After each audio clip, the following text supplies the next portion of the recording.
మృత్తికలు భారతదేశంలోని నేలలు. భారత్లో నేలలు భారతదేశంలో నేలని 6 రకాలుగా విభజించారు. అందులో ప్రధానమైనటువంటి ఒండ్రు నేలలు, నల్ల నేలలు, ఎర్ర నేలలు, లెటరైట్ నేలలు, ఎడారి నేలలు, పర్వత నేలలని 6 భాగాలు. ఇక ప్రధానంగా ఒండ్రు నేలలు, ముత్తిక నేలలు తీసుకుంటే భారతదేశంలో ఒండ్రు నేలలు మొత్తం నేలలో 23.4% ఒండ్రు నేలలు విస్తరించున్నాయి. ఈ ఒండ్రు నేలలు అత్యంత సారవంతమైన నేలలు. ఇవి పంజాబ్ నుంచి అస్సాం రాష్ట్రం వరకు ఇవి గంగా, సింధు, బ్రహ్మపుత్ర మైదానంలో ఇవి విస్తరించి ఉన్నాయి.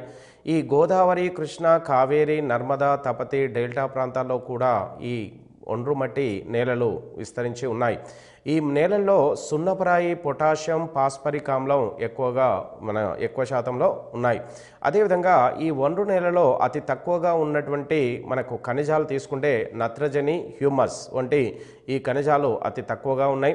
ఇక్కడ ఈ నేలలో ప్రధానంగా పండే పంటలు తీసుకుంటే వరి, చెరకు, పండ్ల తోటలు అత్యధికంగా పండిస్తూ ఉన్నారు. అయితే ఇవి ప్రపంచంలోనే అత్యంత సారవంతమైన నేలలు కావడం చేత ఈ నేలలో నత్రజని శాతం తక్కువగా ఉండడం చేత ఈ నేలలో నత్రజని ఎరువుల్ని ఎక్కువగా వాడి అత్యధికంగా ఉత్పత్తిని సాధించవచ్చు. అయితే భారత వ్యవసాయ సంపదలో అధిక భాగము ఈ మృత్తికల నుంచే లభిస్తుంది. అయితే భారతదేశంలో దాదాపుగా ఎక్కువ వ్యవసాయ పంటల ఉత్పత్తి అధిక భాగము ఈ ఒండ్రు నేలల నుంచే ఉత్పత్తి జరుగుతుంది. అదేవిధంగా నల్లరేగడి నేలలు భారతదేశంలో 24.12% భారతదేశంలో మన భారత ఉపరితలంలో ఉన్నాయి. ఈ నల్ల నేలలు వీటిని ఉష్ణమండల చెర్నోజెమ్ నేలలు అనే పేరుతో కూడా పిలుస్తూ ఉంటారు. ఈ నేలని తనకు తానే దున్నుకునే నేలలని కూడా పిలుస్తుంటారు. స్వయం మట్టి మార్పిడి నేలలని సెల్ఫ్ ఫ్లట్టింగ్ నేలలు అని కూడా పిలుస్తూ ఉంటారు. అంటే నల్ల నేలని ఇవి ఎక్కువగా మనకు బంకమన్ను ఎక్కువగా ఉండడం చేత ఈ నేలలు వర్షాకాలంలో అత్యధికంగా నీటిని గ్రహించి ఇవి బంక నేలలుగా ఏర్పడుతూ ఉంటాయి.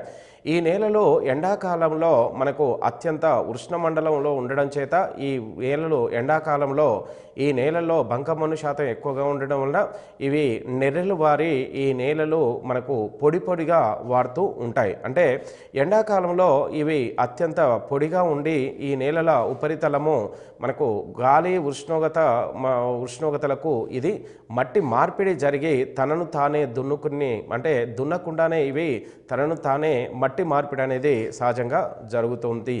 ఈ నేలలో మనకు సహజంగా అత్యధిక నీటిని గ్రహించే శక్తి సామర్థ్యాలను కలిగి ఉంటుంది. మనకు ఇసుక నేలలో అతి తక్కువ నీటిని గ్రహించే సామర్థ్యం ఉంటుంది. అత్యధిక నీటిని గ్రహించే సామర్థ్యము మనకు ఎక్కువగా నల్ల నేలల్లో ఉంటుంది. ఇక లావా, గ్రానైట్, నీస్ శిలలు శైథిల్యం చెందడం వలన ఈ మృత్తికలు ఏర్పడుతుంటాయి. అయితే భూ ఉపరితలంపై ఉన్నటువంటి వివిధ రకాలైనటువంటి భూస్వరూపాల నుంచి లావా, గ్రానైట్, నీస్ వంటి శిలలు బాహ్య శక్తులైనటువంటి ఉష్ణోగ్రత, గాలి, వరదలు, మనకు వర్షపాతం చేత ఇవి శైథిల్యం చెంది మనకు నల్లరేగడి నేలలు ఏర్పడుతున్నాయి. అయితే ఈ నల్ల నేలల్లో మనకు ఇనుము అధికంగా ఉండడం చేత ఇనుము ఫలితంగా మనకు ఈ నేలలు నలుపు కలర్ని సంతరించుకున్నాయి. ఇక కాల్షియం, సున్నప్రాయి, పొటాషియం, నత్రజని, మెగ్నీషియం ఈ నేలల్లో ఎక్కువగా ఉండడం చేత ఇవి సారవంతమైన నేలలుగా ఏర్పడుతున్నాయి. అదేవిధంగా ఈ నేలలు భూసారానికి పెట్టింది పేరు. అంటే ఈ నేలలో ఈ ఖనిజాలు ఎక్కువగా ఉండడం చేత ఎక్కువగా నేల సారం అనేది సహజంగా పెరిగింది. అదేవిధంగా ఇవి ఎక్కువ నీటిని నిల్వ చేసుకుంటున్నాయి కాబట్టి ఈ నేలలో అన్ని రకాల పంటలు కూడా ఎక్కువ ఉత్పత్తిని ఇస్తూ ఉంటాయి. ఈ నేలల్ని మనకు కాటన్ నేలలు అని కూడా పిలుస్తారు. కారణము ఈ నేలలో మనకు ప్రధానంగా అత్యంత ఎక్కువ ఉత్పాదకతనిచ్చే పంట పత్తి. ఇక ఇతర పంటల విషయాన్ని తీసుకుంటే ఈ నేలల్లో వరి కూడా ఎక్కువనే సాగు చేస్తుంటారు. వరి, పత్తి, పొగాకు, మిరప వంటి వివిధ పంటల్ని ఎక్కువగా పండిస్తూ ఉంటారు. అదేవిధంగా ఈ నేలలు భారతదేశంలో గుజరాత్ రాష్ట్రము, మహారాష్ట్ర, ఉత్తరప్రదేశ్, మధ్యప్రదేశ్, కర్ణాటక, తమిళనాడు, ఆంధ్రప్రదేశ్లో మరియు అదేవిధంగా తెలంగాణ జిల్లాల్లో కూడా ఎక్కువగా పండిస్తారు. ఇవి తెలంగాణ జిల్లాలో అత్యధికంగా ఉత్తర గోదావరి పరిసర పరివాహక ప్రాంతంలో ఎక్కువగా ఎర్ర నేలలు ఎక్కువగా ఉన్నాయి. ఈ మన నల్ల నేలలు ఈ నల్ల నేలలు ఎక్కువగా ఆదిలాబాద్ జిల్లా, దక్షిణాన తీసుకుంటే ఇటు నల్గొండ, మనకు రంగారెడ్డి జిల్లాలో ఎక్కువగా నల్ల నేలలు విస్తరించి ఉన్నాయి. అదేవిధంగా తెలంగాణలో ఈ ఒండ్రు నేలలు అత్యధికంగా ఉత్తర గోదావరి పరిసర ప్రాంతంలో ఉన్నటువంటి మనకు ఎక్కువగా కరీంనగర్, ఖమ్మం జిల్లాలో ఎక్కువగా ఈ నేలలు ఈ ఒండ్రు నేలలు ఎక్కువగా ఉన్నాయి. అదేవిధంగా మన తెలంగాణలో భారతదేశంలో 3వ నేలలు ఎర్ర నేలలు. ఈ ఎర్ర నేలలు భారతదేశంలో అత్యధిక శాతంలో 29%గా భారతదేశంలో ఈ నేలలు ఎక్కువగా ఉన్నాయి. ఈ ఎర్ర నేలలు తెలంగాణలో దాదాపుగా మొత్తం తెలంగాణ ఉపరితలంలో 48% ఎర్ర నేలలే విస్తరించి ఉన్నాయి. ఈ ఎర్ర నేలలు ఆగ్నేయ భారతదేశంలో విస్తరించి ఉన్న ప్రాంతాల్లో తీసుకుంటే మహారాష్ట్ర ఆగ్నేయ ప్రాంతంలో, అటు తర్వాత తమిళనాడులో, కర్ణాటకలో, ఆంధ్రప్రదేశ్లో, దక్షిణ బీహార్, ఒరిస్సా రాష్ట్రాల్లో కూడా ఎక్కువగా ఇవి ఉన్నాయి. ఇక తెలంగాణలో ఈ ఎర్ర నేలలో ఎక్కువగా మనకు దక్షిణ తెలంగాణ జిల్లాలైనటువంటి మహబూబ్నగర్, నల్గొండ, రంగారెడ్డి, మెదక్ వంటి జిల్లాల్లో ఎక్కువగా ఈ ఎర్ర నేలలు విస్తరించి ఉన్నాయి. ఇక ఇవి తక్కువ సారవంతమైనవి నేలలుగా వీటిని పిలుస్తారు. ఇక్కడ ఇవి స్ఫటికాకార రూపాంతర శిలలైనటువంటి స్ఫటికాకార రూపాంతర శిలలు శైథిల్యం చెందడం వల్ల ఇవి ఏర్పడ్డాయి. ఇక ఈ ఎర్ర నేలలో ఫ్రీ కార్బోనేట్స్ లోపించడం చేత ఈ నేలలో సారం అనేది తక్కువగా ఉంటుంది. ఇక ప్రధానంగా మనకు ఎర్ర నేలల్లో పండే ప్రధాన పంటలు తీసుకుంటే పప్పు ధాన్యాలు అత్యధికంగా పండిస్తుంటారు. అదేవిధంగా చిరుధాన్యాలు అనేటువంటి సజ్జలు, జొన్నలు, రాగులు, మొక్కజొన్నలు కూడా ఎక్కువగా పండిస్తారు. అదేవిధంగా వేరుశెనగ, ఉలవలు కూడా భారతదేశంలో ఇవి అత్యధికంగా ఈ నేలల్లో పండిస్తూ ఉంటారు. తెలంగాణలో కూడా మనకు అత్యధికంగా మహబూబ్ నగర్లో వివిధ అంటే గింజ ధాన్యాలైనటువంటి మనకు చిరుధాన్యాలని తెలంగాణ రాష్ట్రంలోని మహబూబ్ నగర్లో కూడా ఎక్కువగా పండిస్తారు. అయితే అత్యధికంగా వివిధ రకాలైనటువంటి పంటల్ని, ఆహార ధాన్యాలను పండించే పంటల్లో అత్యధికంగా మహబూబ్ నగర్ జిల్లాలో అత్యధికంగా పండిస్తుంటారు. ఇక లాటరైట్ నేలల విషయానికి తీసుకుంటే ఇవి 4.3%గా భారతదేశంలో ఉన్నాయి. ఇవి జేగురు నేలలు అనే పేరుతోని పిలుస్తుంటారు. వీటిని రాతి నేలలు అని కూడా అంటారు.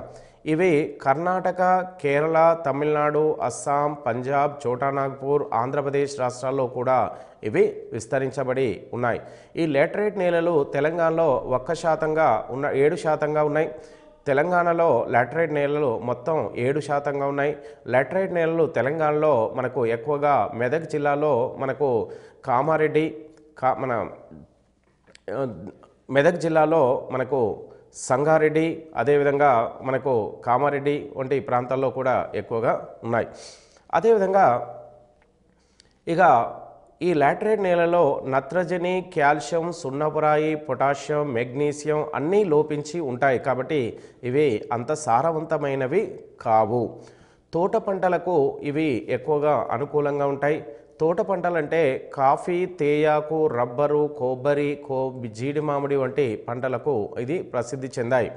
ఇక 5వ నేలలు తీసుకుంటే పర్వత నేలలు. ఇది 10.64%గా భారతదేశంలో విస్తరించి ఉన్నాయి. ఇవి తెలంగాణలో పర్వత నేలలు ఎక్కడ కూడా లేవు. ఇవి అంత పరిణతి చెందిన నేలలుగా పర్వత నేలల్ని పిలుస్తూ ఉంటారు. అయితే వివిధ బాహ్య శక్తులకు ఈ పర్వత ప్రాంతంలో ఉన్నటువంటి నేల సారవంతమైన నేల వరదలకు, నీటి చేత కొట్టుకుపోవడం చేత వీటిని మనకు పూర్తిగా పరిణతి చెందకుండానే ఇవి వరదల చేత నీటి ద్వారా ఇవి ఒక ప్రాంతం నుంచి మరొక ప్రాంతానికి మనకు ఇవి వెళుతూ ఉంటాయి. ఇక ఈ పర్వత నేలలు ఎక్కువగా తమిళనాడు, కేరళ, అస్సాం, హిమాచల్ ప్రదేశ్లో ఎక్కువగా ఇవి ఉన్నాయి. అయితే ఇవి ఎక్కువగా మనకు కేరళ రాష్ట్రంలో పశ్చిమ కనుమలో, ఇటు తూర్పు కనుమలో తమిళనాడు రాష్ట్రంలోని ఈశాన్య మనకు పూర్వాంచల్ పర్వతాల్లో అస్సాం రాష్ట్రంలో, హిమాచల్ ప్రదేశంలో హిమాచల్ పర్వత ప్రాంతంలో ఎక్కువగా ఇవి విస్తరించి ఉన్నాయి. ఇక అదేవిధంగా కాల్షియం, సోడియం, పొటాషియం, మెగ్నీషియం, నత్రజని, భాస్వరం ఈ నేలలో లోపించడం చేత ఇవి అంత నాణ్యమైనటువంటి అంత సారవంతమైన నేలలు కావు. ఇవి తోట పంటలకు ప్రసిద్ధి చెందాయి.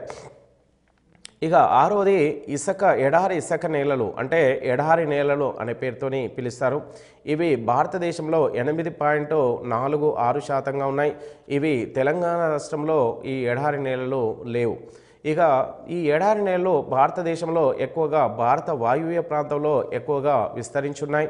ఈ భారత వాయువ్య ప్రాంతంలో ఎక్కువగా పశ్చిమ రాజస్థాన్, పంజాబ్, హర్యానా దక్షిణ ప్రాంతాలు, ఇక పంజాబ్, హర్యానా దక్షిణ ప్రాంతాలు, గుజరాత్ ఉత్తర ప్రాంతంలో ఇవి ఎక్కువగా ఎడారి ఇసుక నేలలతో ఉన్నాయి. ఇక్కడ ఈ ఎడారి ఇసుక నేలలో ఫాస్ఫేట్ ఎక్కువగాను, నత్రజని తక్కువగాను ఇవి ఈ నెలలో ఉంది. ఇక క్షారత్వాన్ని తట్టుకునే పంటలు ఇక్కడ ఈ నేలలో ఎక్కువగా పండుతూ ఉంటాయి. ఇక మనకు క్షార గుణాన్ని తట్టుకునే పంటలైనటువంటి బార్లీ, ర్యాప్సీడ్, పత్తి, జొన్న, మొక్కజొన్న వంటి పంటలు ఈ ప్రాంతంలో ఈ నేలలో ఎక్కువగా పండిస్తూ ఉంటారు. ఆ తర్వాత తీసుకుంటే 6 ప్రధానమైనటువంటి నేలలు కాకుండా ఈ నేలల యొక్క మనకు క్రమక్షయం అనేది, మృత్తికా క్రమక్షయం అనేది సహజంగా జరుగుతుంది. ఈ మృత్తికా క్రమక్షయము మనకు హిమనదాలు, వరదలు, వర్షము, ఉష్ణోగ్రత, గాలి వంటి బాహ్య శక్తుల చేత ఈ మృత్తికా క్షయం అనేది జరుగుతుంది. ఈ మన మృత్తికా క్షయము సాధారణంగా 3 రకాలుగా జరుగుతుంది. ఒకటి క్రమక్షయము. ఇది హఠాత్తుగా వచ్చే వర్షము, వరదల వల్ల నేల ఉపరితలము పొరలుగా కొట్టుకొని పోవడం. అయితే వర్షము హఠాత్తుగా అత్యధిక వర్షపాతం నమోదయ్యే ప్రాంతంలో ఈ పటక్రమక్షయం అనేది సాధారణంగా జరుగుతూ ఉంటుంది. ఇక ఈ పటక్రమక్షయం అనేది భారతదేశంలో అత్యధిక వర్షపాతం కురిసే ప్రాంతాలైనటువంటి ఈశాన్య రాష్ట్రాలు, తూర్పు పశ్చిమ కనుమల్లో కూడా అత్యధిక వర్షపాతం మనకు కురుస్తుంది. శివాలిక్ కొండ ప్రాంతాల్లో కూడా అత్యధిక వర్షపాతం కురుస్తుంది. ఈ కొండ పర్వత ప్రాంతాల్లో, పర్వత వాలు ప్రాంతంలో ఉన్నటువంటి మనకు బాబర్ మైదానంలో కూడా ఇవి పటక్రమక్షయము జరుగుతూ ఉంది. అదేవిధంగా రెండవ క్రమక్షయం వంక క్రమక్షయం. పటక్రమక్షయం ఎక్కువైతే చేతివేళ్ల ఆకారంలో గాడులు ఏర్పడతాయి. ఇదే వంక క్రమక్షయము. పటక్రమక్షయాన్ని అనుసరిస్తూ వంక క్రమక్షయం అనేది జరుగుతూ ఉంటుంది.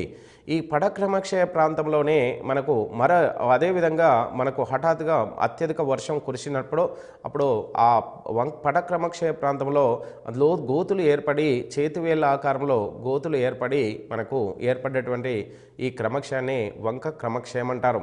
ఉదాహరణకు మనకు వంక క్రమక్షయము అత్యధికంగా మహారాష్ట్ర, ఉత్తరప్రదేశ్, మధ్యప్రదేశ్, బీహార్, ఆంధ్రప్రదేశ్, కర్ణాటక, తమిళనాడు రాష్ట్రంలో ఎక్కువగా ఉంటుంది. అటు తర్వాత తీసుకుంటే అవనాలిక క్రమక్షయము. ఈ గాడులు ఏదైతే వంక క్రమక్షయం తర్వాత గాడులు ఏర్పడతాయో ఆ గాడులు లోతు ఎక్కువైతే ఏర్పడే క్రమక్షయమే అవనాలిక క్రమక్షయం అంటారు.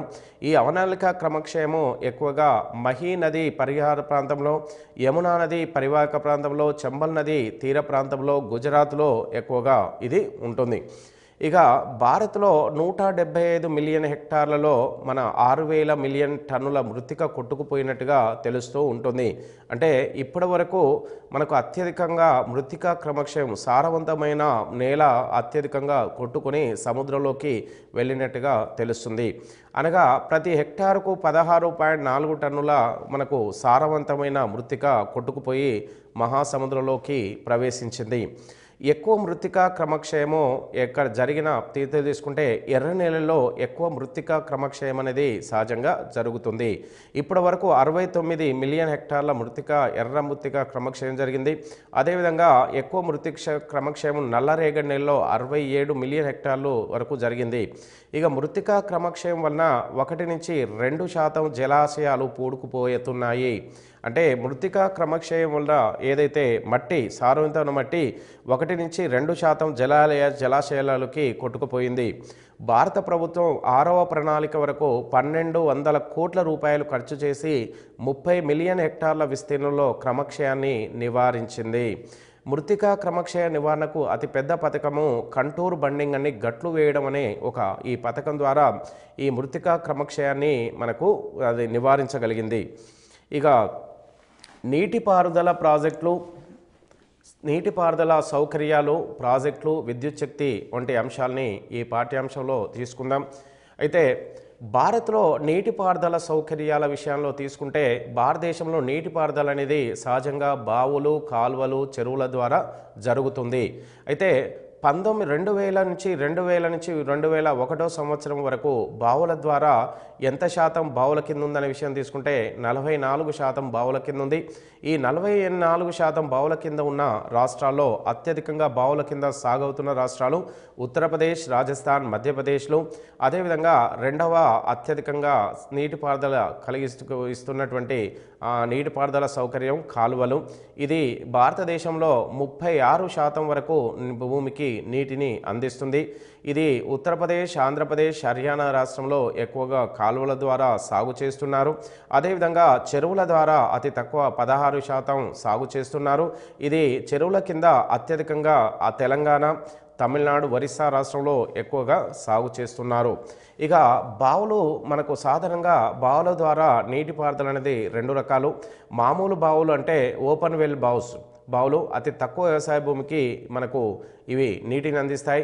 గొట్ట బావులో విశాలమైన వ్యవసాయ భూమికి నీటిపారుదలని అందిస్తూ ఉంటాయి. ఇవి గొట్ట బావుల ద్వారా ఎక్కువ వ్యవసాయ విస్తీర్ణంలో ఎక్కువ పంట భూమికి ఎక్కువ నీటిని అందిస్తుంది. గొట్ట బావుల ద్వారా అత్యధికంగా వ్యవసాయ భూమి ఉత్తరప్రదేశ్, పంజాబ్, హర్యానా రాష్ట్రంలో ఉంది. ఇక తర్వాత కాలువల కింద రెండు రకాలు కాలువలు. వరద కాలువల్లో అత్యధికంగా సట్లైజ్ నదిపై ఉన్నాయి. జీవనది కాలువలు. ఇక ఉదాహరణకు మనకు ఉత్తరప్రదేశ్లో ఆగ్రా కాలువ, మనకు తూర్పు యమునా కాలువ, ఎగువ గంగా కాలువ, శారదా కాలువ, గోవింద సాగర్ కాలువ, బెట్వా కాలువ వంటి కాలువలు మనకు ఉత్తర భారతదేశంలో ఎక్కువగా మనకు వ్యవసాయ భూమికి నీటిని అందిస్తున్నాయి. అదేవిధంగా రాజస్థాన్లో మనకు ఇందిరాగాంధీ కాలువ, రాజస్థాన్ కాలువ. ఇది 650 కిలోమీటర్ల పొడవైన ఈ కాలువ భారతదేశంలోనే అతి పొడవైన ఇందిరాగాంధీ కాలువ సట్లైజ్ నది నుంచి మనకు పంజాబ్లోని సట్లైజ్ నది నుంచి రాజస్థాన్లోని తారెడార్ వరకు తీయడం జరిగింది. ఇది భారతదేశంలో అతి పొడవైంది, 650 కిలోమీటర్లు. ఇక పంజాబ్, హర్యానా రాష్ట్రంలో కూడా కొన్ని కాలువలు ఉన్నాయి. పశ్చిమ యమునా కాలువ, ఎగువ బరీదు దోబ్ కాలువ, సర్హింద్ కాలువ, బికనీరు కాలువ, బాక్రా కాలువ, నంగల్ కాలువలు ఇవి పంజాబ్, హర్యానా రాష్ట్రం గుండా ప్రవహిస్తున్నాయి. తమిళనాడులో పేరియార్ కాలువ, మెట్టూరు కాలువ వంటివి కూడా మనకు తమిళనాడులో నీటిపారుదలను అందిస్తున్నాయి. పశ్చిమ బెంగాల్లో మయూరాక్షి, దామోదర్ కాలువలు కూడా జలాన్ని నీటిపారుదలను అందిస్తున్నాయి. అదేవిధంగా ఆంధ్రప్రదేశ్, తెలంగాణ జిల్లాల్లో కూడా కృష్ణా, గోదావరి కాలువలు కొన్ని నీటిని అందిస్తున్నాయి. భారత్లో నీటిపారుదల సాంద్రత శాతం 35.7%గా ఉంది. మొత్తం భారతదేశంలో నీటిపారుదల సాంద్రత శాతం 35.7%గా ఉంది. అత్యధిక నీటిపారుదల సాంద్రత గల రాష్ట్రంగా పంజాబ్ 94.6%గా అత్యధిక నీటిపారుదల సాంద్రత గల రాష్ట్రంగా ఉంది. అత్యల్ప నీటిపారుదల సాంద్రత గల రాష్ట్రంగా మిజోరాం ఓన్లీ అతి తక్కువ 7.8% ఉంది. ఈ చెరువులు అధికంగా గల ప్రాంతం దక్కన్ పీఠభూమి. ఇక జల విద్యుత్ని జనరల్గా తెల్లబొగ్గు అనే పేరుతోని పిలుస్తూ ఉంటారు. భారత్లో ప్రధాన ప్రాజెక్టులో తీసుకుంటే మనకు బాక్రానంగల్ ప్రాజెక్టులో అత్యధికంగా జల విద్యుత్ 1240 మెగావాట్ల జల విద్యుత్ ఉత్పత్తి అవుతుంది. ఈ బాక్రానంగల్ ప్రాజెక్ట్ని సట్లైజ్ నది పైన మనకు పంజాబ్లో నిర్మించారు. ఇక్కడ 14.6 లక్షల హెక్టార్ల వ్యవసాయ భూమికి బాక్రానంగల్ ప్రాజెక్టు ద్వారా మనకు నీటిపారుదలను అందిస్తున్నారు. ఈ బాక్రానంగల్ ద్వారా లబ్ధి పొందుతున్న జిల్లాలు తీసుకుంటే హిమాచల్ ప్రదేశ్, పంజాబ్, హర్యానా, రాజస్థాన్లు. బియాస్ నది 1020 మెగావాట్ల విద్యుత్ ఉత్పత్తి చేస్తుంది. ఇది బియాస్ నదిపై ఉంది. ఇక్కడ 17 లక్షల హెక్టార్ల వ్యవసాయ భూమికి నీటిని అందిస్తుంది. ఇది పంజాబ్, హర్యానా, రాజస్థాన్లో మనకు లబ్ధి పొందుతున్నాయి. ఇక తర్వాత తీసుకుంటే దామోదర్ లోయ ప్రాజెక్టు. ఇది 1181 మెగా హెక్టార్ల విద్యుత్తును ఉత్పత్తి చేస్తుంది. దీన్ని దామోదర్ నదిపై జార్ఖండ్ రాష్ట్రంలో నిర్మించారు. ఇది 4 లక్షల హెక్టార్ల భూమికి నీటిని అందిస్తుంది. ఇది జార్ఖండ్, పశ్చిమ బెంగాల్ రాష్ట్రంలో ఉంది. ఇక అదేవిధంగా హిరాకుడ్ ప్రాజెక్ట్. ఇది 280 మిలియన్ హెక్టార్ల మెగావాట్ల జల విద్యుత్ ఉత్పత్తి చేస్తుంది. ఇది మహానదిపై నిర్మించబడ్డది. 2.5 లక్షల హెక్టార్ల భూమికి సాగునీటిని అందిస్తుంది. ఇది భారతదేశంలోనే అతి పొడవైనటువంటి ప్రాజెక్టు. ఇది ఒరిస్సాలోని సాంబల్పూర్ వద్ద, ఒరిస్సా రాష్ట్రంలో సాంబల్పూర్ వద్ద దీన్ని నిర్మించారు. ఇక నాగార్జున సాగర్ ప్రాజెక్టు మనకు 960 మెగావాట్ల విద్యుత్ ఉత్పత్తి చేస్తుంది. దీన్ని కృష్ణానది పైన 8.3 లక్షల హెక్టార్ల వ్యవసాయ భూమికి నీటిని అందిస్తుంది. దీన్ని నల్గొండ జిల్లా నందికొండ వద్ద దీన్ని నిర్మించారు. ఈ ప్రాజెక్టు వలన ఆంధ్రప్రదేశ్, తెలంగాణలు లబ్ధి పొందుతున్నాయి. అదేవిధంగా తుంగభద్ర నది 126 మెగావాట్ల విద్యుత్ ఉత్పత్తి చేస్తుంది. ఇది 3.5 లక్షల హెక్టార్ల భూమికి నీటిని అందిస్తుంది, సాగునీటిని. తుంగభద్రపై నిర్మించబడ్డ ఈ ప్రాజెక్టు కర్ణాటక జిల్లా బళ్ళారి జిల్లా వద్ద ఉన్నటువంటి హోస్పేట వద్ద ఇది తుంగభద్ర నదిపై నిర్మించారు. ఇక తర్వాత కోసి ప్రాజెక్ట్, ఇది కోసి నదిపైన నిర్మించారు. ఇది 386 మెగావాట్ల విద్యుత్తు, 5.66 మంచి అంటే నీటి ప్రవాహం ఇస్తుంది, జల ప్రవాహం ఉంది. ఇది బీహార్లోని హనుమాన్ నగర్ వద్ద దీన్ని నిర్మించారు. దీని నుంచి నేపాల్ దేశానికి కూడా కొంత జల విద్యుత్తు, సాగునీరు అందించవలసి ఉంటుంది. అదేవిధంగా చంబల్ ప్రాజెక్టు, చంబల్ నది పైన దీనిపైన 386 మెగావాట్ల విద్యుత్తు, 5.66 లక్షల హెక్టార్ల వ్యవసాయ భూమికి నీటిని అందిస్తుంది. ఇది మధ్యప్రదేశ్, రాజస్థాన్ రాష్ట్రాల ఉమ్మడి ప్రాజెక్టు. గండక్ ప్రాజెక్టు 15 మెగావాట్ల విద్యుత్తు, 14.8 లక్షల హెక్టార్ల వ్యవసాయ భూమికి నీటిని అందిస్తుంది. ఇది గండక్ నదిపై నిర్మించబడ్డది. ఇది బీహార్, ఇది నేపాల్ దేశాలకు మధ్య ఇది భారతదేశం, నేపాల్ల మధ్య ఉన్న ప్రాజెక్ట్. ఇక నెక్స్ట్ తీసుకుంటే రామగంగా ప్రాజెక్ట్. దీని నుంచి ఢిల్లీ నగరానికి మంచినీటిని అందిస్తున్నారు. ఇక్కడ 198 మెగా హెక్టార్ల విద్యుత్తు, ఇక్కడ 5.75 లక్షల హెక్టార్ల వ్యవసాయ భూమి నీటిని అందిస్తున్నారు. ఇది రామ్గంగా నదిపై ఉత్తరప్రదేశ్లో నిర్మించారు. ఇక తర్వాత తీసుకుంటే ఇక భారీ ప్రాజెక్టులు మనకు కొన్ని హెక్టార్ల వ్యవసాయ భూమి నీటిని అందిస్తాయి. హెక్టార్ల అంటే ఎన్ని హెక్టార్ల భూమికి నీటిని అందిస్తారనే దాని ఆధారంగా ఈ ప్రాజెక్ట్ని 3 భాగాలు విభజించారు. భారీ ప్రాజెక్టులు 10,000 హెక్టార్ల కన్నా ఎక్కువ ఆయకట్టుకు నీటిని అందిస్తే భారీ నీటిపారుదల ప్రాజెక్టు. ఇక 2,000 నుంచి 10,000 హెక్టార్ల ఆయకట్టుకు నీటిని అందిస్తే మధ్యతర ప్రాజెక్ట్ అని, 2,000 హెక్టార్ల కన్నా తక్కువ ఆయకట్టుకు నీటిని అందిస్తే చిన్నతర ప్రాజెక్టుగా పిలవడం జరుగుతుంది. భారత్లో ఉన్న బీడు భూముల్ని పంట భూములుగా మార్చడం కోసం కేంద్ర ప్రభుత్వ ఆధ్వర్యంలో కమాండ్ ఏరియా డెవలప్మెంట్ ప్రోగ్రామ్ను 1974-75లో ప్రవేశపెట్టారు. ఇక ఆ తర్వాత CADA-DP ఆయకట్టు ప్రాంత అభివృద్ధి పథకం అనేది మరొక పథకాన్ని తీసుకొచ్చారు. ఇక భారతదేశ వ్యవసాయ విధానం తీసుకుంటే భారత్లో వ్యవసాయంపై ఆధారపడ్డ జనాభా 70%గా ప్రస్తుతానికి ఉంది. శ్రామిక జనాభాలో వ్యవసాయంపై 2/3 వంతు అనగా 66% జనాభా ఆధారపడి నివసిస్తున్నారు. వ్యవసాయ ద్వారా వచ్చే జాతీయ ఆదాయము 30%గా ఉంది. భారత తలసరి భూమి మనకు సగటు 1 హెక్టార్గా సగటు భూకమతగా ఉంటుంది. పంట కాలాలు మనకు సహజంగా 3 పంట కాలాలున్నాయి. ఖరీఫ్ పంట కాలము, దీన్ని వర్షాకాల పంట కాలము, ఇది జూన్ నుంచి నవంబర్ మధ్య కాలంలో ఉంటుంది. రెండవది రబీ పంట కాలము, ఇది శీతాకాల పంట కాలంగా నవంబర్ నుంచి మార్చి మధ్య ఉంటుంది. జయద్ పంట కాలము, ఇది వేసవి పంట కాలము, మార్చి నుంచి మే జూన్ వరకు దీన్ని పంటకాలం. భారత హరిత విప్లవపితని స్వామినాథన్ పిలుస్తారు. మొట్టమొదటిసారిగా భారతదేశంలో హరిత విప్లవాన్ని 1960లో చిరుధాన్యాల ప్రయోజనం దీన్ని ఏర్పాటు చేశారు. చిరుధాన్యాల ప్రయోగం చేశారు. 1963-64 సంవత్సరంలో గోధుమ పంటపై ఈ గ్రీన్ రెవల్యూషన్ అంటే ఈ హరిత విప్లవాన్ని ప్రవేశపెట్టారు. ఇది 63-64లో గోధుమ పంటపై మనకు ఈ హరిత విప్లవాన్ని మనకు ఉపయోగించారు. ఇది గోధుమ పంట ఉత్పత్తి ఎన్నో రెట్లు పెరగడం జరిగింది, అంటే సఫలమైంది. 1965లో వరి పంట మీద కూడా దీన్ని ప్రవేశపెట్టారు. 65, 66 కాలంలో అన్ని పంటలపై మనకు హరిత విప్లవాన్ని ప్రవేశపెట్టారు. అయితే హరిత విప్లవం అనగా భారతదేశంలో ఆహార ధాన్యాల ఉత్పత్తిని ఎన్నో రెట్లు పెంచేందుకే మనకు తీసుకువచ్చినటువంటి ఒక సాంకేతిక విప్లవమే మనకు హరిత విప్లవం అంటారు. భారత్లో ఆహార పంటల విస్తీర్ణత శాతం తీసుకుంటే 67.2%గా ఉంది. మొత్తం సాగు భూమిలో 40% భూమికి నీటిపారుదల వసతి కలదు. ఇది గరిష్టంగా 55% వరకు మనకు ఉంది. మిగిలిన 44% భూభాగానికి నీటిపారుదల కల్పించడం కష్టంగా ఉంది. ఇక మనకు భారతదేశంలో పండే పంటలు తీసుకుంటే వరి పంటను భారత ప్రధాన ఆహార పంటగా తీసుకుంటాము. ప్రధాన ఆహార పంట. ప్రపంచంలో రెండవ మనకు ప్రధాన ఆహార పంటగా వరి, రెండవది గోధుమ. భారతదేశంలో వరి ప్రధాన ఆహార పంట, రెండవ ప్రధాన ఆహార పంట గోధుమ. అయితే వరి ప్రపంచంలో చైనా, భారత్ మొదటి 2 స్థానాలు ఉత్పత్తిలో ఉన్నాయి. మొత్తం సాగు భూమిలో వరి పంట 23% వరకు సాగు చేస్తున్నారు.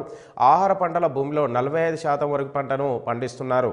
ఉష్ణోగ్రత మన ఆహార పంటకి 22 నుంచి 32 డిగ్రీల ఉష్ణోగ్రత అవసరం. వర్షపాతం 150 నుంచి 200 సెంటీమీటర్ల వర్షపాతం తప్పనిసరి ఉండాలి. అయితే భారతదేశంలో పశ్చిమ బెంగాల్, ఆంధ్రప్రదేశ్, పంజాబ్ రాష్ట్రాల్లో అత్యధికంగా వరి పంటను పండిస్తున్నారు.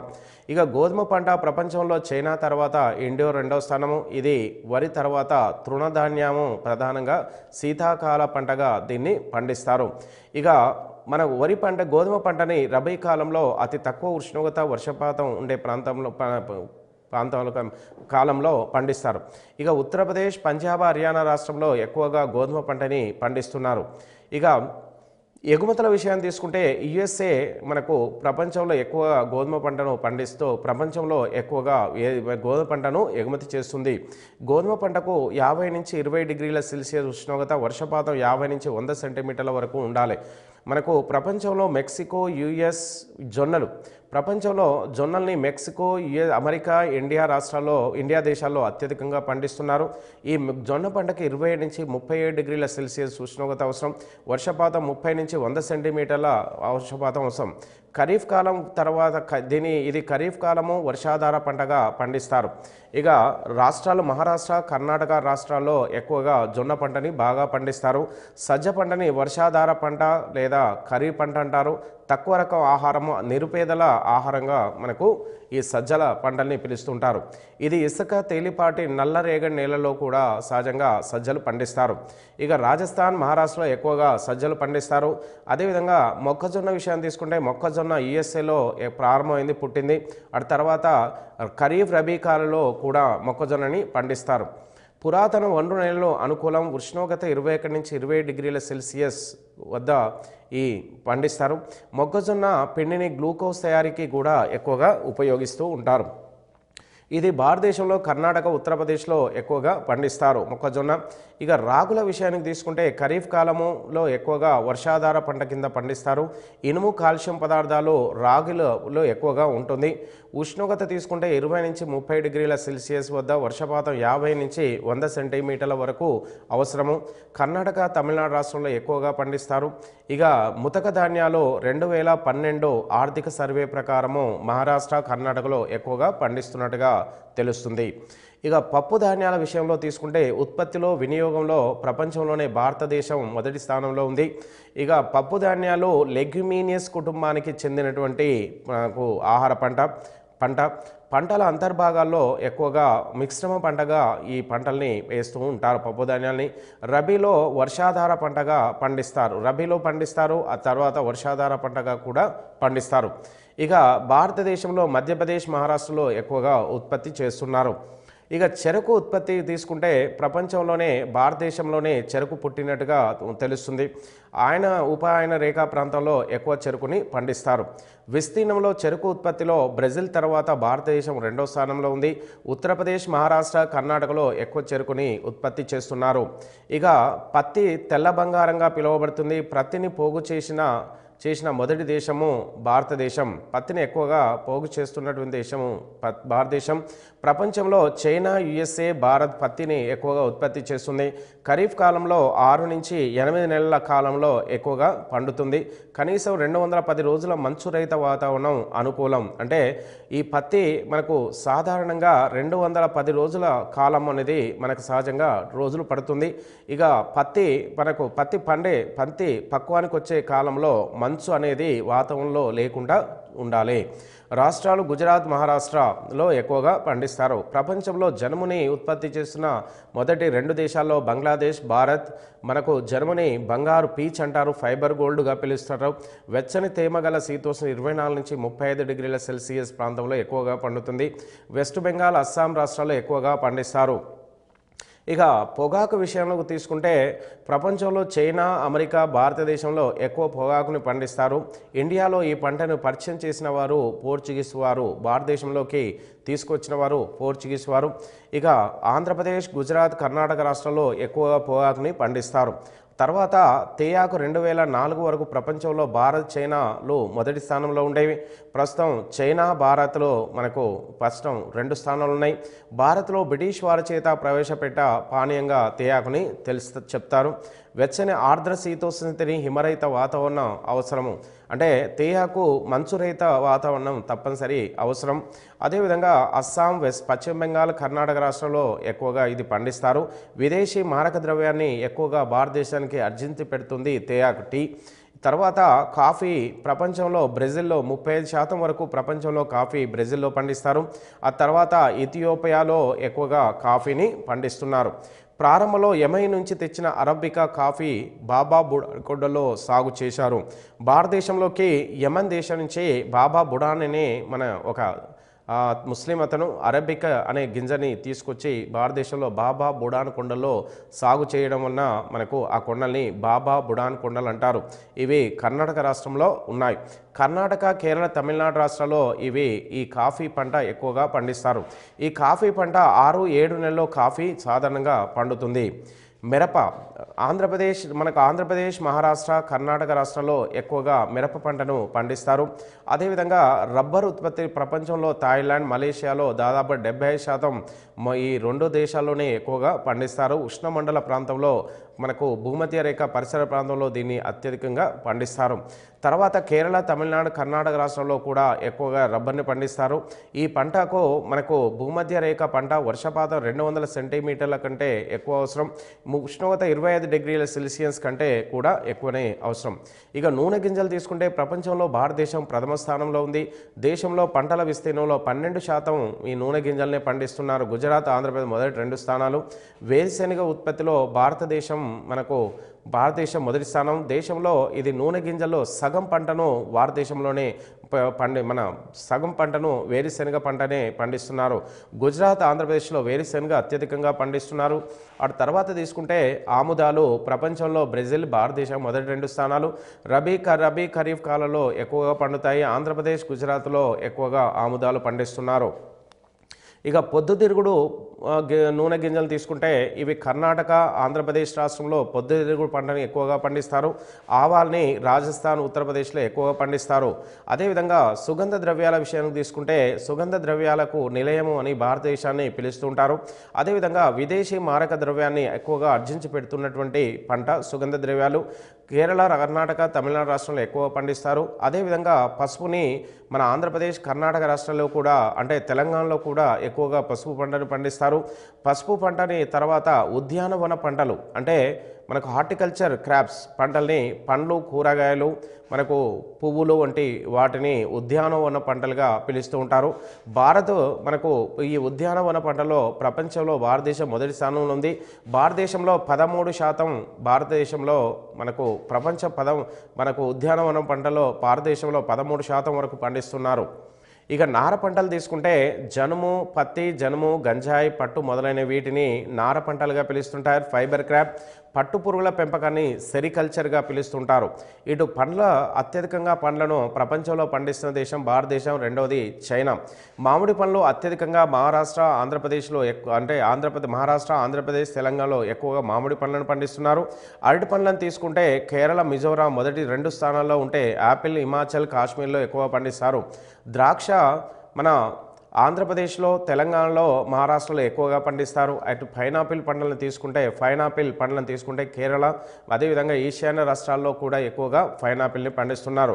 అదేవిధంగా నాగ్పూర్, మేఘాలయ రాష్ట్రాల్లో నారింజ పండ్లను అత్యధికంగా పండిస్తారు. అదేవిధంగా ఉత్తరప్రదేశ్, బీహార్ రాష్ట్రంలో జామ పండ్లను కూడా అత్యధికంగా పండిస్తున్నారు.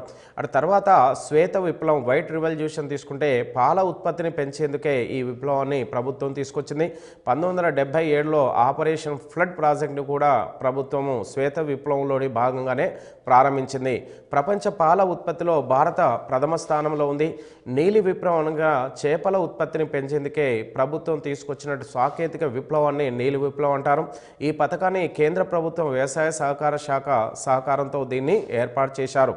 సముద్రాల్లో చేపల ఉత్పత్తిలో 57.4%, భూభాగంలో 42.6%, సముద్రం భూభాగంలో చేపల శాతం.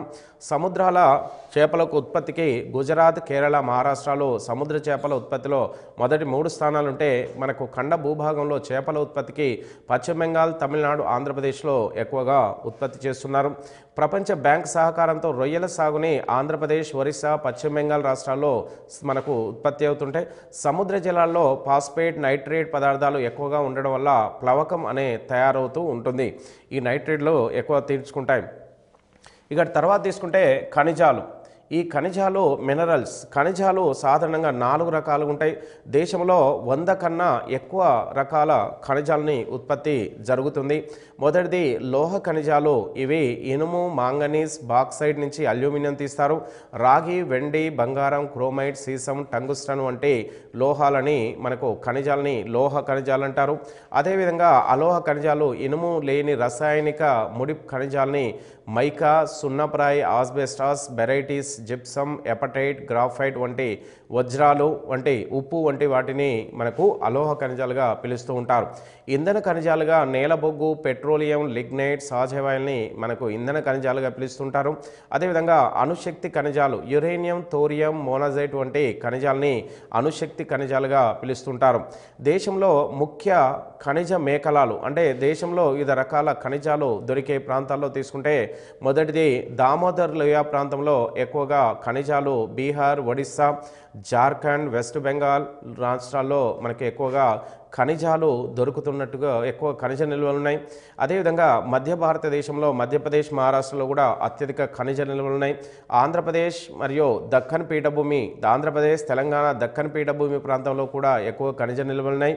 కర్ణాటక భూభాగంలో కూడా ఖనిజ నిల్వలు ఉన్నాయి. అటు తర్వాత తమిళనాడు ప్రాంతంలో కూడా అత్యధిక ఖనిజ నిల్వలు ఎక్కువగా ఉన్నాయి. కేరళ రాష్ట్రము కూడా ఉన్నాయి. మధ్యప్రదేశ్, మధ్య రాజస్థాన్, గుజరాత్లో కూడా అత్యధిక ఖనిజ నిల్వలు ఉన్నాయి. మరియు 8వ ఖనిజ మేఖల ప్రాంతం హిమాలయ ప్రాంతంలో పశ్చిమ నుంచి తూర్పు వైపుకు ఖనిజాలు ఉన్నాయి. అదేవిధంగా ఇనుము ఆర్కియన్సిలలో ఎక్కువగా లభిస్తుంది. ఇది భారతదేశంలో 25% నిల్వలు, ఇనుము నిల్వలు ఇండియాలో ఉన్నాయి. ఇనుము నిల్వల్లో హెమటైట్, మ్యాగ్నటైట్ రకాలు మేలి రకం మనకు ఇనుముగా పిలుస్తూ ఉంటారు.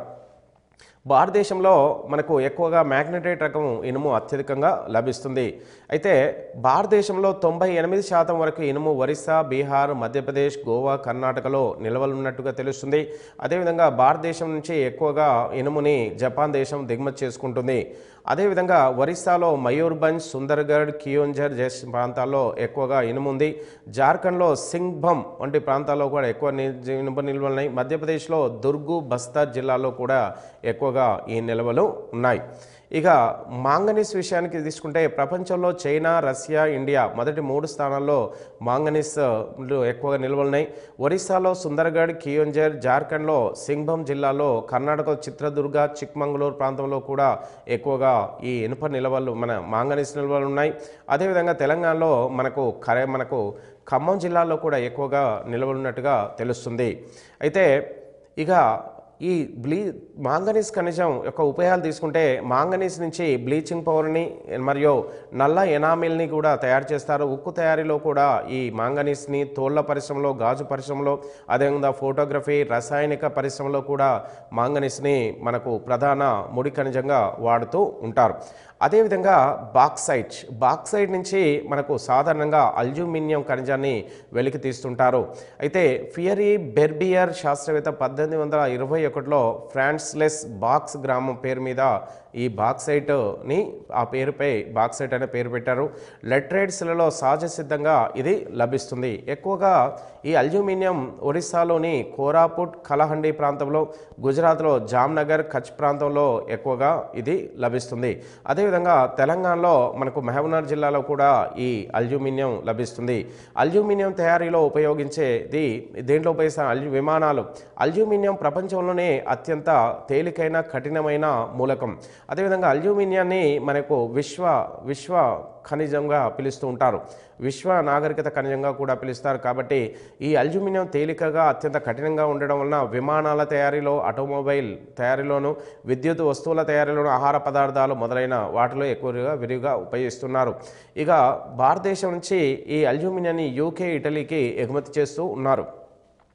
అదేవిధంగా రాగిని మనకు జార్ఖండ్ రాష్ట్రంలో ఎక్కువగా సింగ్భం, హజారీబాగ్లో ఎక్కువగా ఉత్పత్తి అవుతుంది. అదేవిధంగా రాజస్థాన్లో కేత్రిలో మనకు ఎక్కువగా రాగి లభిస్తుంది. భారతదేశంలో అతి పురాతనమైన రాగి గని ఖేత్రి గని ఆంధ్రప్రదేశ్లో గుంటూరు మనకు అగ్నిగుండాలు అనే ప్రాంతంలో ఎక్కువగా లభిస్తుంది. అదేవిధంగా తెలంగాణలో మనకు ఖమ్మం జిల్లాలో ఎక్కువగా ఉంటుంది.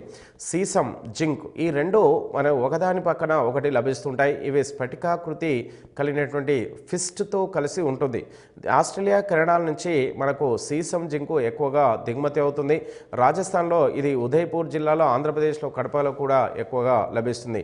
జింకు రాగితో కలిపి ఇత్తడిని తయారు చేస్తారు. స్టోరేజ్ బ్యాటరీలో మన రంగులు, తుపాకీ గుండు, గ్యాసోలిన్ తయారీలో కూడా ఈ జింకు ఎక్కువగా సీసాన్ని ఉపయోగిస్తుంటారు. క్రోమైట్ ఒరిస్సా, కర్ణాటక రాష్ట్రంలో ఎక్కువగా ఉత్పత్తి చేస్తుంటారు. ఈ క్రోమైట్ లోహశుద్ధి, స్టెయిన్లెస్ స్టీల్ తయారీలో ఎక్కువగా ఉపయోగిస్తారు. దీన్ని ఎక్కువ జపాన్, ఆస్ట్రేలియాలకు ఎగుమతి చేస్తారు. ఇక బంగారము భారతదేశంలో కర్ణాటకలోని కోలారు, మైసూరు, రాయచూర్ ప్రాంతంలో ఎక్కువ బంగారం ఉత్పత్తి జరుగుతుంది. ఇటు ఆంధ్రప్రదేశ్లో అనంతపురంలో బంగారము ఈ రామగిరి ప్రాంతంలో అత్యధికంగా లభిస్తుంది. తమిళనాడులో నీలగిరి ప్రాంతంలో కూడా ఈ బంగారం ఎక్కువగా లభిస్తుంది. అటు తర్వాత తీసుకుంటే వెండి. రాజస్థాన్లో ఉదయ్పూర్ జిల్లాలో ఎక్కువగా వెండి లభిస్తుంది. కర్ణాటకలో కోలార్, చిత్రదుర్గ ప్రాంతంలో, ఆంధ్రప్రదేశ్లో కడప, గుంటూరులో, అటు తర్వాత మహబూబ్నగర్ జిల్లాలో కూడా తెలంగాణలో లభిస్తుంది. ఇక తర్వాత తీసుకుంటే భారతదేశంలో టంగుస్టన్ అత్యధికంగా రాజస్థాన్లో రేవంత్కొండ, మహారాష్ట్రలో నాగ్పూర్లో ఎక్కువగా టంగుస్టన్ లభిస్తుంది. దీన్ని ఎక్కువగా మిశ్రమ లోహాలు, కఠిన కోత పరికరాలు, రంగులు, పింగాణి, విద్యుత్ బల్బుల్లో ఫిలమెంటుగా దీన్ని టంగుస్టన్ వాడతారు. అదేవిధంగా తగరం, టిన్ జార్ఖండ్లోని హజారీబాగ్ ప్లాట్యూ, పీఠభూమి, రాంచీలో కూడా ఎక్కువగా లభిస్తుంది. బీహార్, గయాలో ఇది ఎక్కువ లభిస్తుంది. ఎలక్ట్రికల్ వస్తువులు, మందుల పరిశ్రమలో దీన్ని ఎక్కువగా వాడుతూ ఉంటారు. ఇక భారతదేశంలో వీటి తగరం నిల్వలు తక్కువ ఉండడం వల్ల మలేషియా, సింగపూర్ నుంచి భారతదేశం దిగుమతి చేసుకుంటుంది. ఇటు అబ్రకం అంటే మైకా ప్రపంచంలో భారత ప్రథమ స్థానంలో ఉంది అబ్రకం ఉత్పత్తిలో. అదేవిధంగా భారతదేశంలో జార్ఖండ్లోని హజారీబాగ్లో అత్యధికంగా అబ్రకం లభిస్తుంది. బీహార్లో గయా ప్రాంతంలో, ఆంధ్రప్రదేశ్లో సాధారణంగా నెల్లూరులో, గూడూరు, రావూరులో అత్యధికంగా అబ్రకం లభించే ప్రాంతాలు ఉన్నాయి. అదేవిధంగా భారతదేశంలో తెలంగాణలో ఎక్కువగా ఖమ్మం ప్రాంతంలో ఎక్కువగా ఈ నిల్వలు ఉన్నాయి. ఇటు సున్నప్రాయి విషయానికి తీసుకుంటే సున్నప్రాయి అత్యధికంగా మధ్యప్రదేశ్, ఆంధ్రప్రదేశ్, కర్ణాటక రాష్ట్రంలో ఎక్కువ ఉత్పత్తి చేస్తున్నారు. ఈ సున్నప్రాయిని సిమెంటు, పంచదార, కాగితం, ఎరువుల పరిశ్రమలో విరివిగా ప్రధానంగా వాడుతూ ఉంటారు. ఇక జిప్సం విషయానికి తీసుకుంటే అధికంగా రాజస్థాన్, నాగ్పూర్, బికనీర్ ప్రాంతంలో సిమెంట్ ఎరువుల తయారీలో కూడా జిప్సాన్ని ఎక్కువగా ఉపయోగిస్తుంటారు. ఇక హెపటైటిస్, జోర్డాన్, యుఎస్ఏ దేశంలో ఎక్కువ దిగుమతి చేసుకుంటారు. ఇక జార్ఖండ్లో సింగ్భం, ఆంధ్రప్రదేశ్లో విశాఖపట్నం, ఇక ఎక్కువగా ఎరువుల తయారీలో ఎపటైట్ను వాడుతూ ఉంటారు. వెరైటీస్ ప్రపంచంలో భారతదేశం మొదటి స్థానంలో ఉంది. ఆంధ్రప్రదేశ్లో మనకు కడప, అనంతపూర్లో ఎక్కువ లభిస్తుంది. తెలంగాణలో మహబూబ్ నగర్, నల్గొండలో ఎక్కువ లభిస్తుంది. రాజస్థాన్లో అల్వార్ ప్రాంతంలో ఈ వెరైటీస్ రంగులు, కాగితం, వస్త్రాలు, తోళ్ల పరిశ్రమలో విరివిగా ఉపయోగిస్తారు. అదేవిధంగా ఆస్బెస్టాస్ని జార్ఖండ్ రాష్ట్రంలో సింగ్భంలోను, కర్ణాటకలో హాసన్లో ఎక్కువగా ఆస్బెస్టాస్ లభిస్తుంది. ఇదే విధంగా ఈ ఆస్బెస్టాస్ని పెంకులు, పైపులు, థర్మల్ ఇన్సులేటర్లు, కవరింగ్ క్రూడ్ ఆయిల్ బాయిలర్లు తయారీలో విరివిగా ఉపయోగిస్తారు. గ్రాఫైట్ని ఆంధ్రప్రదేశ్లో ఉభయ గోదావరి జిల్లాలో, తెలంగాణలో ఖమ్మం జిల్లాలో ఎక్కువ గ్రాఫైట్ లభిస్తుంది. ఒరిస్సాలో కలహండి ప్రాంతంలో ఎక్కువగా ఈ గ్రాఫైట్ లభిస్తుంది. గ్రాఫైట్ని పెన్సిళ్ళు, క్రూసిబుల్స్, ఫౌండీలు, అణురియాక్టర్లు, రంగులు, లూబ్రికెంట్ల తయారీలో విరివిగా వాడతారు. సిలిమనైట్ మేఘాలయలో ఎక్కువగా, నొంగటోయిన్ మహారాష్ట్రలో బండారి, విద్యుత్ ఫోర్సిలిన్లు, స్పార్క్స్ ప్లగ్లు తయారీలో విరివిగా వాడతారు. స్టియానైట్ రాజస్థాన్ బిల్వారు, ఆంధ్రప్రదేశ్లో రాయలసీమ కాస్మెటిక్ పింగాణి రంగుల తయారీలో కూడా దీన్ని స్టియాటైట్ వాడతారు. డోలమైట్ని సుందర్గర్ ఒరిస్సాలో, మధ్యప్రదేశ్లో బిలాస్పూర్లో ఎక్కువగా ఉత్పత్తి చేస్తున్నారు. వజ్రాల ఉత్పత్తిలో మధ్యప్రదేశ్లో పన్నా, సత్నా ప్రాంతంలో ఎక్కువ వజ్రాలు ఉత్పత్తి అవుతాయి. మహబూబ్నగర్లో, మధ్యమడుగులో, మహబూబ్ నగర్లో ఎక్కువగా వజ్రాలని ఉత్పత్తి చేస్తున్నారు. ఆంధ్రప్రదేశ్లో మనకు అనంతపూర్లో వజ్రకరూర్ వద్ద వజ్రాలు లభిస్తున్నాయి. ఇక మ్యాగ్నెటైట్ తమిళనాడు సేలం వద్ద, కర్ణాటకలో హాసన్లో ఇనుము, ఉక్కు పరిశ్రమలో మ్యాగ్నెటైట్ని ఎక్కువగా వాడుతూ ఉన్నారు. దేశంలో పెద్ద బొగ్గు గని జరియా, గోండ్వానా టెరిషరీ సెల్లో లభిస్తుంది. మొత్తం శక్తి వనరులో 67% బొగ్గు ద్వారానే భారతదేశంలో ఉంటుంది. ఇక జార్ఖండ్లో జరియా, వెస్ట్ బెంగాల్లో రాణిగంజ్, ఒరిస్సాలో తాల్చేర్లో ఎక్కువ బొగ్గు లభిస్తుంది. అదేవిధంగా తెలంగాణలో సింగరేణి క్యాలరీస్ కంపెనీ లిమిటెడ్ కొత్తగూడెంలో ఉంది. ఇది 1920లో దీన్ని ఏర్పాటు చేశారు. 1948లో మన భారతదేశం దీన్ని జాతీయం చేసి తెలంగాణకు మనకు 51% ఉత్పత్తిని, 49% భారతదేశం మనకు జాతీయ ఉత్పత్తిగా. అయితే బొగ్గుని నల్ల బంగారంగా పిలుస్తున్నారు. లిగ్నైట్ దిగువ శ్రేణి రకం తక్కువ బొగ్గు. ఇది లిగ్నైట్ని తక్కువ శ్రేణి రకం బొగ్గుగా తమిళనాడులో నైవేల్లో లిగ్నైట్ బొగ్గు అత్యధికంగా లభిస్తుంది. అవక్షేప శిలలో లభిస్తున్నటువంటి పెట్రోలియం మనకు అత్యధికంగా లభిస్తుంది. దిగుమతి సౌదీ అరేబియా నుండి భారతదేశం ఎక్కువ దిగుమతి చేసుకుంటుంది. భారతదేశంలో అతి తక్కువగా మనకు పెట్రోల్ నిల్వలు ఉన్నాయి. అస్సాంలో దిగ్బాయ్, హుగ్రీజన్, నహర్కటియా, శివసాగర్, రుద్రసాగర్ వంటి మనకు పెట్రోలియం బావులు ఉన్నాయి. మహారాష్ట్రలో బాంబే హై, గుజరాత్లో అంకలేశ్వర్ వంటి, ఆంధ్రప్రదేశ్లో కేజీ బేసిన్లో ఎక్కువగా ఈ పెట్రోలియం లభిస్తుంది. ఇక సహజవాయు విషయానికి తీసుకుంటే గుజరాత్లో అంకలేశ్వర్, కాంబే, మహారాష్ట్రలో బాంబే హై ప్రాంతంలో ఎక్కువగా ఈ సహజవాయు లభిస్తుంది. అదేవిధంగా యురేనియం భారతదేశంలో జార్ఖండ్లో జాదుగూడ, సింగ్భూమ్ రాష్ట్రంలో లభిస్తుంది. బీహార్లో గయా ప్రాంతంలో కూడా యురేనియం లభిస్తుంది. కేరళలో పాల్ఘాట్, క్విలాన్ ప్రాంతంలో కూడా యురేనియం లభిస్తుంది. భారతదేశంలో థోరియం తమిళనాడులోని మదురైలో, తెలంగాణలో జిల్లాలో కూడా అత్యధికంగా థోరియం, ఇటు నల్గొండ, మహబూబ్నగర్ జిల్లాలో అత్యధికంగా థోరియం లభించే ప్రాంతాలు ఉన్నాయి. కేరళలో పాల్ఘాట్, క్విలాన్లో కూడా ఈ థోరియం లభిస్తుంది. మోనజైట్ని అత్యధికంగా కేరళలో క్విలాన్ ప్రాంతంలో ఉత్పత్తి చేస్తున్నారు. తమిళనాడులో కర్ణాటక, కన్యాకుమారి జ్వలించే గ్యాస్ మాటిల్, రేడియో ట్యూబ్లు, ఫైరోవిక్ మిశ్రమ లోహ తయారీలో దీన్ని మోనజైట్ని ఎక్కువగా ఉపయోగిస్తున్నారు. సాంప్రదాయ శక్తి వనరులైన భిన్నమైన మార్గాల కోసం 1987లో భారత ప్రతిష్టాత్మకంగా యోగశక్తి అభివృద్ధి సంస్థను స్థాపించింది. భారతదేశంలో అత్యధికంగా వివిధ ఖనిజాల యొక్క ఉత్పత్తి, అటు తర్వాత భారతదేశంలో వివిధ నీటిపారుదల ప్రాజెక్టులు వంటి అంశాలు, అటు తర్వాత తీసుకుంటే భారతదేశంలో నీటిపారుదలే కాకుండా భారతదేశంలో వ్యవసాయ పంటలు, వివిధ పంటలు భారతదేశంలో ఏ రాష్ట్రంలో, ఏ దేశంలోని ప్రపంచంలో ఎక్కడెక్కడ విరివిగా పండిస్తున్నారు, భారతదేశంలో ఖనిజాల ఉత్పత్తి, వాటి యొక్క ఉపయోగము, వాటి ప్రపంచంలో వాటి యొక్క ఎగుమతి దిగుమతుల వంటి అంశాలని ప్రధానంగా చూడాల్సి ఉంటుంది.